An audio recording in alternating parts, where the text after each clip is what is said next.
একটি মুদির দোকানে লাগলো আগুন। বাগডোগরার গোসাইপুরে নতুন পাড়া এলাকায় এক মুদির দোকানে ভোর রাত্রিবেলায় আগুন লাগার ঘটনা ঘটে।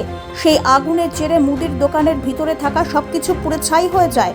দোকানের মালপত্র থেকে শুরু করে ফ্রিজ, আসবাবপত্র পুড়ে ছাই হয়ে যাওয়ায় লক্ষাধিক টাকার ক্ষয়ক্ষতি হয়েছে, এমনটাই জানিয়েছেন দোকানের মালিক। ভোর রাত্রিবেলায় আগুনের খবর পেয়ে ঘটনাস্থলে পৌঁছে আগুন নিয়ন্ত্রণে আনে দমকল। এদিকে দোকানের মালিক এর আশঙ্কা বাইরে থেকে আগুন লাগিয়ে দেওয়া হয়েছে।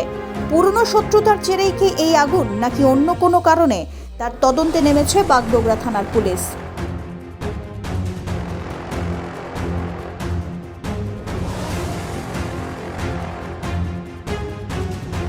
আগুন লেগেছিল 3টার সময়, 3টা কি 3:30টার সময় আগুন লেগেছিল। আমরা যখন বাইরে থেকে আসি তারপরে এসে দেখি সব পুড়ে ছাই, একদম পুরা পুড়ে একদম। ফ্রিজ দুটো ছিল, ওই ফ্রিজ দুটাও পুড়ে ছাই হয়ে গেছে, আর কিচ্ছু ছিল না, খালি উপর দিয়ে আগুন দেখতেছিলাম। পরে এসে ফায়ার ব্রিগেড আসলো, এসে আগুন নিবাইলো, নিবাই টিবাই তারপর চলে গেল। 3টা 3:30 এরকম। আমি মেয়ে হই, মুদিখানা দোকান। কত বছর ধরে দোকান 5 বছর ধরে। এবার হচ্ছে? এটা তো বলতে পারলাম না, কেন কি আমরা যেহেতু সামনে ছিলাম না। এখন কেউ লাগাইতেও পারে।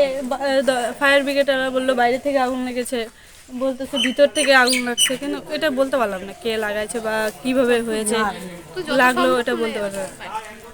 মানে ফায়ার ব্রিগেডাররা বলছে বাইরে থেকেই আগুনটা লেগেছে। আপনার নাম? নিকিতা সরকার। আর বাবার নাম? বিকাশ চন্দ্র সরকার।